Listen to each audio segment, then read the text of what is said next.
Today is November 9th, 1992. Hi, I'm going to read The Enormous Crocodile by Ronald Dahl. In the biggest, brownest, muddiest river in Africa, two crocodiles lay with their heads just above the water. One of the crocodiles was enormous. The other one was not so big. "Do you know what I would like for my lunch today?" the enormous crocodile asked. "No," said the not-so-big one. "What?" The enormous crocodile grinned, showing hundreds of sharp white teeth. "For my lunch today," he said, "I would like a nice, juicy little child." "I never eat children," said the not-so-big one said. "Only fish." "Ho, ho, ho!" cried the enormous crocodile. "I'll bet if you saw a fat, juicy little child paddling in the water over there at this very moment, you'd gulp him up in one gulp." "No, I wouldn't," said the not-so-big one. "Children are too tough and chewy. They're tough and chewy and nasty and bitter." "Tough and chewy?" cried the enormous crocodile. "Nasty and bitter? What awful tommy rot you talk. They are juicy and yummy." "They taste so bitter," the not-so-big one said. "You have to cover them with sugar before you can eat them." Children are bigger than fish," said the enormous crocodile. "You get bigger helpings." "You are greedy," said the not-so-big one. "You are the greediest croc in the whole river." "I'm the bravest croc in the whole river," said the enormous crocodile. Today is December 3rd, 1992.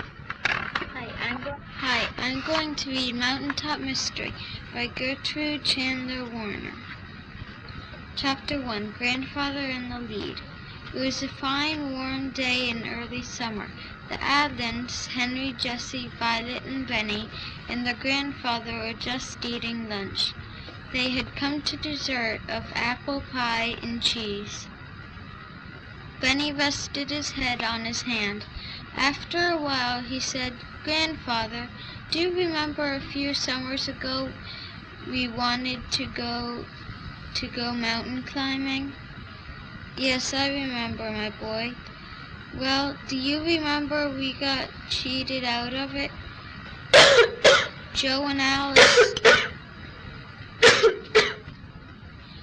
Alice had to go aboard and we couldn't go alone."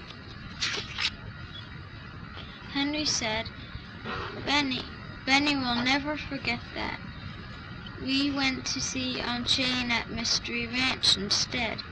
Benny said, "Well, I wondered where we were going that summer, if we had gone. What mountain were we going to climb?" "Benny, does all this mean you want to go mountain climbing?" asked Mr. Adlin. He couldn't help laughing. "Yes, it does," said Benny. "Maybe not the same mountain." "No, indeed, it won't be," said Mr. Adlin. "That year I was going to take you up in the Rockies. No more of that. We'll have to choose Old Flat Top because I don't want Violet getting all tired out with a long climb. And I don't want me getting all tired out either. The rest of you are all tough enough." Grandfather looked up to see that every Adlin was looking at him. The 4 shining faces answered him. There were 4 nods. "You do have the strangest ideas, Benny," said Jessie. "What put that into your head?" "Well," said Benny, "I've been reading about that place in school." "About Flat Top?" asked Violet. "Oh, you have, haven't you?" said Henry. You chose Flat Top yourself." "Right," said Benny. I don't want to climb too much myself. I get lame. Mr. Adlin said, well, my answer is yes. Old Flat Top is easy enough for all of us, and yet it is interesting all the way up, and we'll all be able to get a good rest on the smooth top. Just like airplanes landing on an airplane carrier, said Benny. That's exactly right, my boy, said Grandfather, only this flat top is twice as big as a carrier. Benny finished his apple pie and put down his fork. Then the only question is when. Let's go right away. Everyone laughed. Benny and Grandfather were so much alike. When they wanted anything, they wanted it right away. What do you mean by right away? Asked Grandfather, smiling. You mean this minute? If you do, we could go this minute very easily. It's only a day's trip. You climb up Flat Top, eat lunch, and climb down.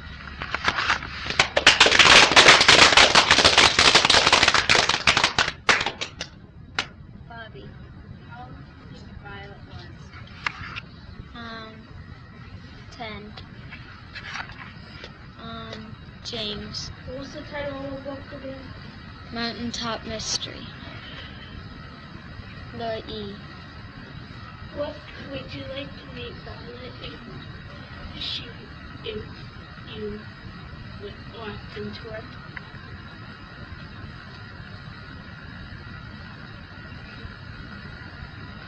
I don't know.